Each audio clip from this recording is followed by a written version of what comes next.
হে, এই যে আমি সূর্য, তোমাদের সেই সকালবেলার অ্যালার্ম। কিন্তু আজ একটু দেরি হয়ে গেল, কারণ আজ ভীষণ শীত রে বাবা। তোমরা ভাবছো আমি উঠি না কেন, আর আমি ভাবছি এই কুয়াশার সমুদ্রে উঠে লাভটা কি। উঠলে তো সবাই বলবে আজ সূর্য উঠেছে নাকি টিউবলাইট জ্বলছে। আমি সকাল 7টায় উঠেছিলাম ঠিকই, পর্দা সরিয়ে বাইরে তাকিয়ে দেখি কুয়াশা এমন যে নিজের আলোয় খুঁজে পাচ্ছি না।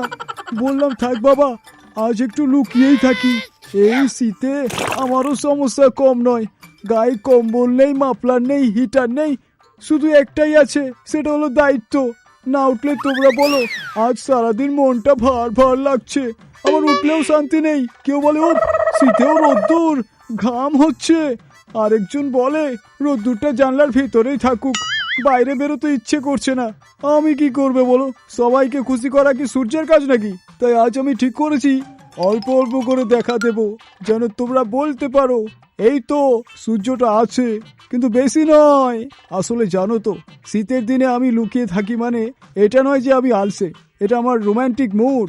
কুয়াশার আড়াল থেকে তোমাদেরকে দেখি, চা হাতে, সোয়েটার পরে রোদ পোয়াচ্ছ আর বলছো আহা আজ সূর্যটা কত মিষ্টি। এই কথাটা শোনার জন্যই আমি একটু দেরিতে উঠি। কাল আবার দেখা হবে কুয়াশার ফাঁক দিয়ে, অল্প আলো বেশি ভালোবাসা নিয়ে।